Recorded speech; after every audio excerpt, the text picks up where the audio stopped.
Welcome to the Cold Case Christianity broadcast, the only Christian case-making program hosted by a cold case homicide detective. J. Warner Wallace has been investigating cold case murders in Los Angeles County for over a decade.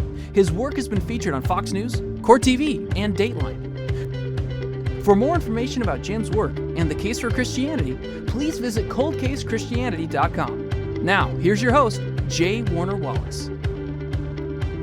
Thanks for joining me today at Cold Case Christianity. I'm J. Warner Wallace. I'm actually joined by my cat Simba, who is in the picture today as well, because he was beating the door next to me here and insisting upon being in the room while I tape. So here he is in my study. Okay, that being said, let's talk about our continuing short series we've been doing. We'll probably make it intermittent, but the idea here is to be able to offer quick responses to key questions that might be offered or asked actually of you during the holidays, for example, or any other family gathering or any other time when you're sitting around with friends, either in the workplace. Someone's going to ask you a question at some point.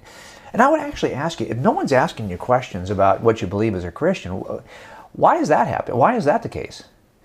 I know there's, at some point I have to ask myself, if I'm never being asked about my beliefs, I gotta have to wonder, is it because I'm never talking about them or never living in a way or behaving in a way that would cause anyone to ask a question? Regardless of that, at some point I would hope someone's going to ask you a question about what you believe. And when that happens, I want us to be ready. And we have to be ready in a rhetorically powerful fashion. We have to be ready to answer that question quickly, because we're in what I called last week an impatient information age. Not just the information age, we're in the impatient information age, because everything is reduced to sound bites. Everything is reduced to the most rhetorically powerful 140 characters possible. The objections are certainly going to come at you that way. Can your answers also be pointed, concise, streamlined, refined? That's really where I have to be. So I've started to create a series of articles that are very brief, that are called rapid response articles. And if you go on our website at coldcasechristianity.com, you'll see, if you just use the search bar to type in rapid response, you'll see the number. We probably have 10 or 12 of these so far, and I'll be continuing to write these throughout the fall and into next year. Really just trying to answer the key questions to be able to make the case as concisely as possible. Now, this week, what I want to do is to look at this claim, a couple of claims. And when I do this, I'm going to do it in a certain approach. I'm going to first offer the objection as robustly as I can, so you can kind of see what are all the issues involved in the objection itself. And then I will offer a strategy, kind of a mental outline for your head that'll help you to make sure you check those boxes and get those parts of the answers in. And then thirdly, I will give you a more robust, kind of complete way of thinking about the issue. And then finally, fourth, I will give you the 60-second version that you can offer your friends and your family members if they make this kind of claim. And what I want to do today is talk about a claim that is often made, because I, as a detective, have taken a look at the Gospels as eyewitness accounts, and I get this claim all the time that they are not eyewitness accounts. So we will look at that, plus we will also look at another objection leveled specifically at Christianity. It's listed on our website as you can't trust the Gospels because there are variations between the ancient manuscripts. So those are the two issues we will take a look at, and we'll do that right after the break.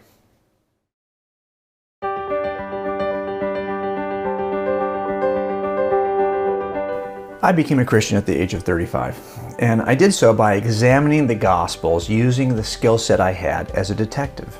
I knew how to evaluate eyewitnesses to determine if they were lying to me, and I tried to apply the same principles to the Gospel authors to see if they were telling me the truth about Jesus. After becoming a Christian, I started to serve in the local church and eventually became a youth pastor. And what I noticed is that there's a disturbing trend, and if you're a pastor, you know this is true as well.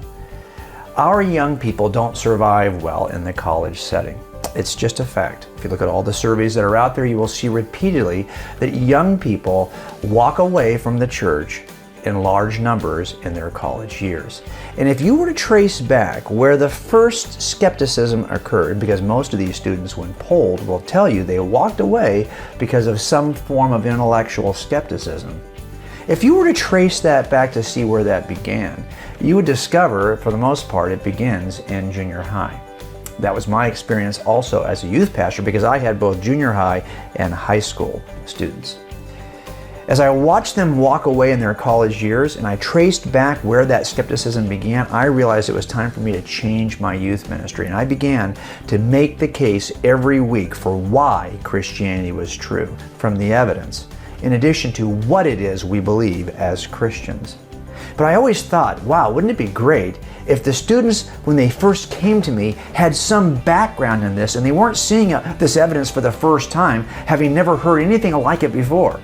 Wouldn't it be great if there was a resource out there that I could have given my parents, could have given the people in my ministry to help their younger brothers and sisters, so by the time they got to me, they were already familiar with the case and I could even take them another step.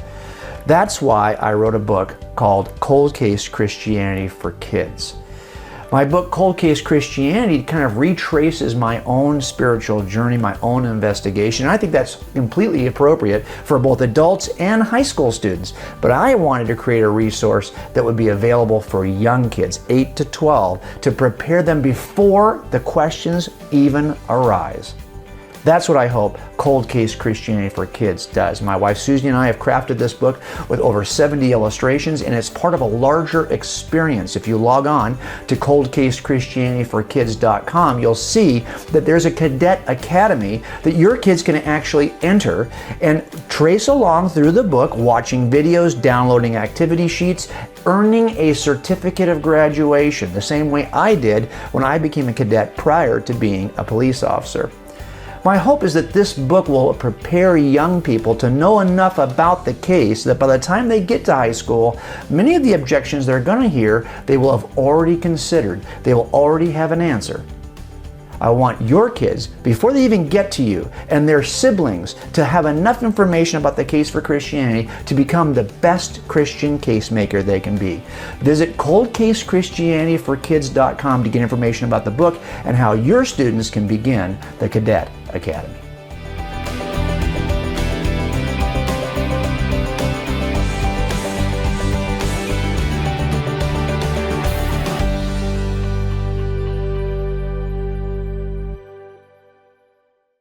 Okay, let's start with this objection that sometimes people will offer. And it really is, it sounds like something like, hey, I don't trust that these are reliable accounts written by eyewitnesses. And you keep on calling them eyewitness accounts, but I don't believe anything they say about Jesus because I don't believe they were written by eyewitnesses. Okay, what does that claim really come down to? It seems to come down to a larger claim that some people have, that the Gospels are complete frauds, written late in history by people who were already in a system. For some reason, they wanted to call themselves Christians, and were now starting to create stories about Christianity to support their beliefs. That, to me, alone is a bit of a problem. Why in the world would somebody in the first century put themselves in a place of harm by creating a fiction and then having to go back and craft a narrative to support the one thing that's probably going to get them killed? You know what? Aside from that, the real issue comes down to, I think, that there's a belief that these are lies written by people who never saw any of the events in the accounts. Now, the one way, it seems to me, that's the objection. The one way it seems to me we could knock this down or prove it would be, of course, in terms of dating the Gospels. If the Gospels are late in history, if we could demonstrate evidentially by manuscript evidence or historical evidence or something that these Gospels are written in the 2nd century, well, then they could be something, but they can't be eyewitness accounts, because the one key thing you're going to have in order to call an account an eyewitness account is it's going to have been written within the life frame, the time span, that time in which eyewitnesses would actually be alive.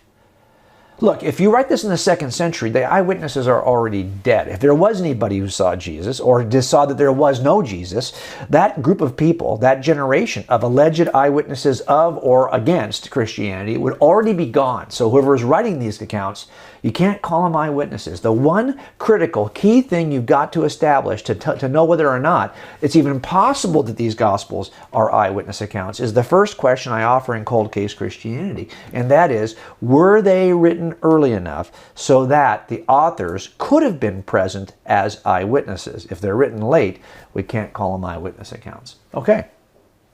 That's a question we can actually answer.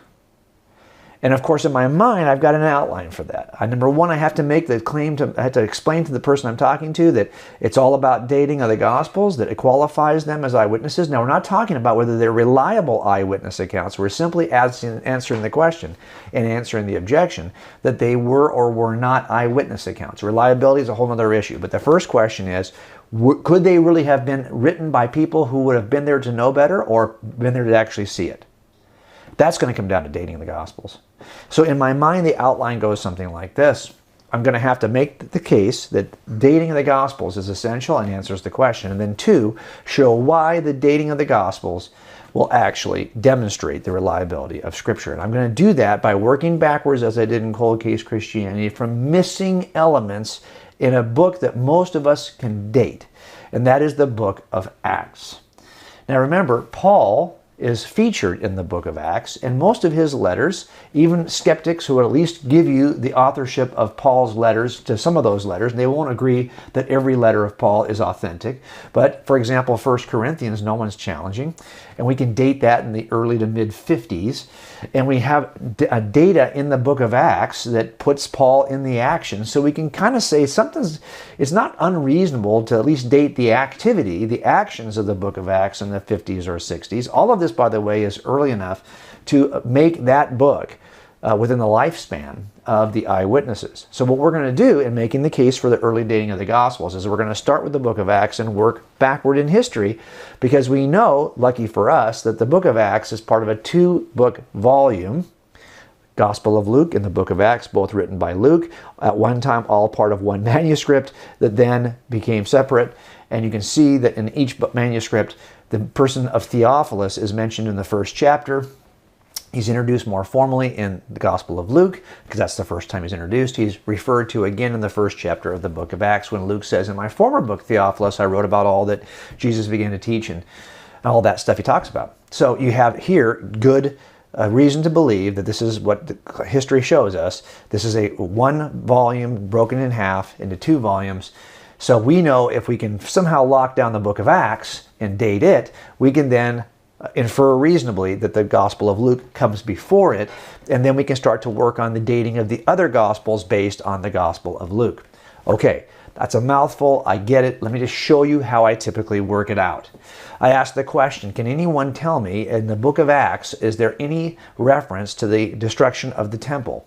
No, there isn't. That happened around 70 AD. It's not in the book of Acts. It should be, though, it seems to me, given the key players who lived in the city of Jerusalem and the horrific nature of that invasion and the siege that took place 2 or 3 years prior, also missing from the book of Acts. The death of Peter, Paul, and James, the brother of Jesus, is also missing from the book of Acts. And those 3 key players are essential players. Their death was horrific and in many ways quite interesting. Why Luke would leave it out makes no sense at all. Unless, of course, none of that stuff, the destruction of the temple, the siege of Jerusalem, the death of Paul, the death of Peter, the death of James, the brother of Jesus, which, by the way, that death took place in 61 AD. History tells us these deaths took place in the early 60s, but it's missing from the book of Acts. Well, that might give us a clue that the book of Acts is actually written before those deaths took place, before that siege took place, before the destruction of the temple took place. And if that's the case, that means that the book of Acts is probably written very early in the 60s. It would have to be before James died. So let's just put it at 60, 1 year before James's death, as a way of locking it in. Then there's internal evidence in which Paul, when writing to Timothy, cites Scripture, and one of the Scripture verses he cites is out of the Gospel of Luke. He does the same thing again when citing the Lord's Supper in 1 Corinthians. In other words, we have references to Luke's Gospel in Paul's letters, and Paul's letters are dated in the 50s and 60s. Again, good reason to believe that Paul either had access to the same guy Luke had access to, who was an eyewitness, or was simply using Luke's version, but that means that Luke has access to people who are telling us this. And I think looking at this kind of evidence, you can see that we are already within the lifetime of eyewitnesses. In other words, if I saw this event in the 30s and I'm talking about it in the 50s and 60s, I still have people who would be alive who would have seen the risen Christ. Now, how early do they write it? I'm willing to go as late as you want, but still have to account for that missing evidence. So let's say we put all these things in the 60s. You're still too early. And you might ask the question, well, how can you trust it? That's another issue, though. The only issue we're asking here is it written early enough to have been written by eyewitnesses? That would allow us to then evaluate it, which we will do in a future question. But the first question is, do we believe these were written by eyewitnesses? And I think the way we just dated this means that we're stuck with documents that are certainly early enough to have been written by eyewitnesses, and now we can actually evaluate them given the rules of reliable eyewitness testimony, which I talk about in Cold Case Christianity. Now, all that being said, let me give this to you in the 60-second version. We talked about a lot of stuff. Okay. You don't think that these are written by eyewitnesses? Well, let's put it this way. That eyewitness reliability of the Bible is dependent, of the New Testament, is dependent upon the dating of the Gospels, period. If they're not written early enough, then they're not written by eyewitnesses. Eyewitnesses have a certain lifespan. That means that it's going to have to be written somewhat close to the 30s, 50s, 60s, 70s maybe. After that, you're going to get outside the lifespan of authors. And it turns out there's good reason to believe that the Gospels are written within the lifespan of potential eyewitnesses, and that's because things are missing from the book of Acts that should be in there if it's written later than, say, 60 AD.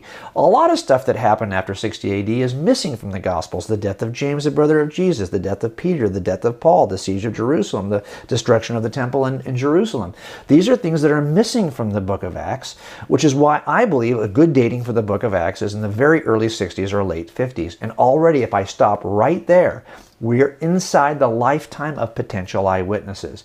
But we know that Luke wrote his gospel before he wrote the book of Acts. So now we've got a gospel that's written within the lifetime of eyewitnesses, which makes sense because Luke tells us in the first chapter of that book that he was speaking to the eyewitnesses when he wrote his gospel. And I think that means he had access to people who wrote the book of Mark, who wrote the book of Matthew, who wrote the gospel of John. That's what he's citing. That's what he's looking at when he's creating his gospel of Luke. The Gospels are early enough to have been written by eyewitnesses. Now, the next question, of course, is going to be, I'm sure, well, I don't trust them. That's a different issue. The first thing we wanted to cover is, are they early enough to have been written by eyewitnesses? And clearly they are. Take a break, come back, and answer the next objection.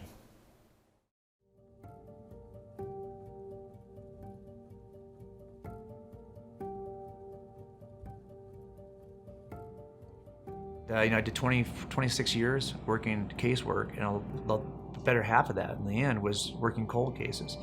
And those cases got on national media. I think I've been on Dateline more than any other detective in the country. And the people who are involved in the process, if it's not that show or other media shows, are not always believers, but they get a sense of, well, this guy can puzzle a case together. Not that I'm the only one who can do that, but you develop that skill set. If you're working in this industry, trust me, if you're out there watching this video, you know, if you're a cop, how to put a case together. So once you've demonstrated that, I think, for people, they may not agree with your conclusion, but remember, the evidence doesn't say anything. And science doesn't say anything. It's scientists and evidence evaluators that say something. So we're all looking at the same data points. We're all looking at the same evidence. I've got to draw an inference from the evidence, and I land it this way. Now, you may not agree with my inferences, but I think you can at least respect the fact that I've done the homework of presenting the evidence so an audience can assess it for themselves.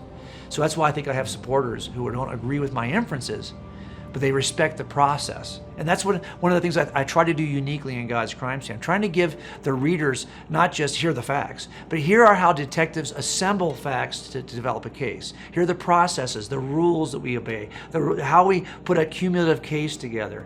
How do we make cases? That's what I want you to come away with also, not just here are the facts, because you can get that out of any book. I want this to be unique in the sense that this is a book that not only gives you the data, but it instructs you on how to build a case, how to put the data together.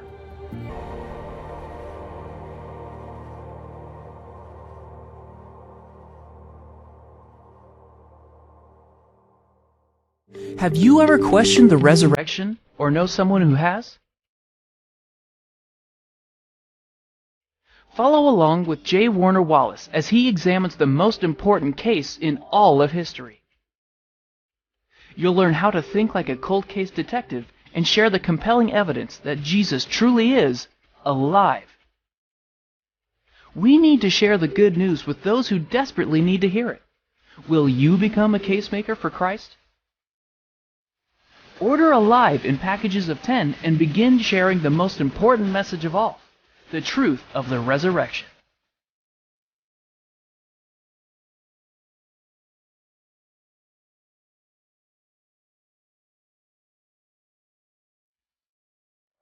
Okay, now we're going to talk about a trickier objection, really, and that's this objection that you can't trust the Gospels we have, because when we compare ancient manuscripts of these Gospels, ancient copies of the Gospels, we see variations in many places between the Gospels. And so on the basis of the existence of these variations, some might offer you can't trust what the Gospels are telling us.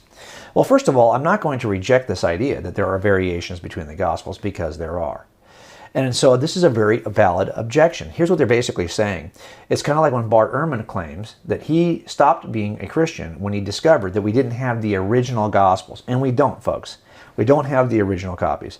And not only that, the most ancient copies we have when compared to one another differ in small places lots of times. Lots of times. So you can see, well, look, if you don't have the original and the copies you do have don't agree 100%, then why should you trust what they're saying? Okay, fair objection. Now, in order to answer this objection, I typically, this, by the way, as a new investigator of the Gospels, never bothered me for a minute. It didn't, because I already had experience as a detective working crime scenes. And in every crime scene, there's both evidence and artifacts. There's stuff in that crime scene that has evidential value that I'm going to use to make my case in front of a jury. There's also stuff in that crime scene that was left there by, say, a paramedic who tried to save the victim at the very last minute, and he made a blood smear or left a paramedic some wrapping for a bandage, or he made a mess of the scene. That stuff's not of evidential value related to the suspect and the actual crime. It's just an artifact that's in the scene on the basis of a late entry, a late alteration, something that has changed after the crime took place. My job as a detective is to remove the artifacts from the evidence to get back to the most pristine version of the crime scene I can reconstruct, so I can figure out exactly what happened. And every crime scene is going to require me to do this, to remove artifacts from evidence. It's no different in the Scripture.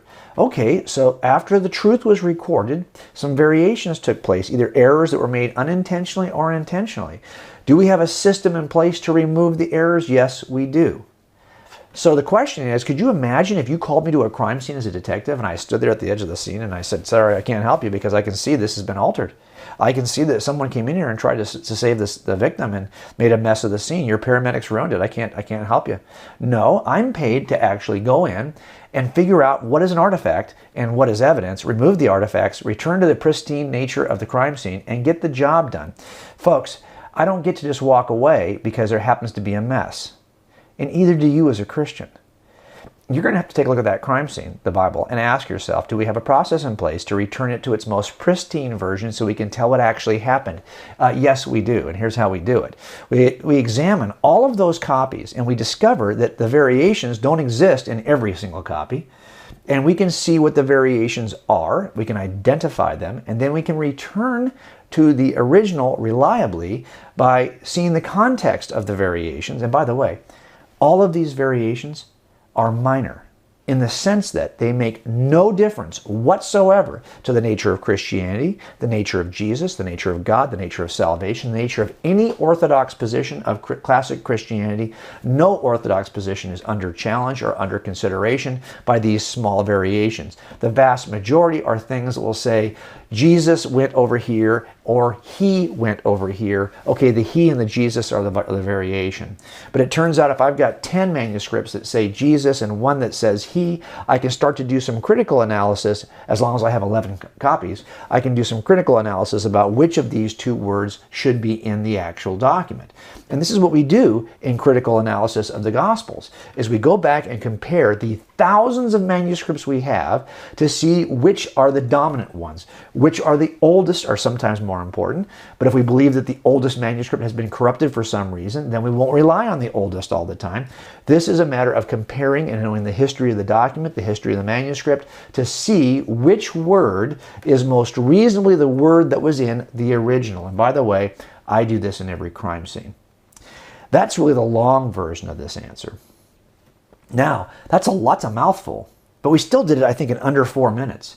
But let me just give it to you back now in the 60-second version of how you might answer that objection. When someone says you can't, there are lots of copies of the ancient text and they don't match. There are thousands. As a matter of fact, one way of putting the objection I heard from Bart himself was that there are more variations in the ancient manuscripts than there are words in the ancient manuscripts.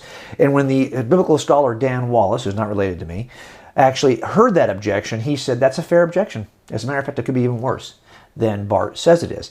It is, however, meaningless because it turns out what matters most is not the number of variants. It's the number of manuscripts you have to compare to remove the variants. Now that being said, let's give the 60-second version. I can't trust the Gospels because there are lots of variants in the Gospels. In fact, there are more variants than there are words. Okay. That's fine. What it means is we had an original, and then over time, something happened to the original that caused variations. Well, you realize, of course, that even if I granted you every variation that you find in the Gospels, not a single one of these will change the nature of Christian claims, change the nature of Jesus, the nature of God, the nature of salvation, or any orthodox claim of Christianity. You could actually take out the entire sentence that contains the variation and still be stuck with the same Jesus you have today. So a lot of this is just an academic exercise in futility.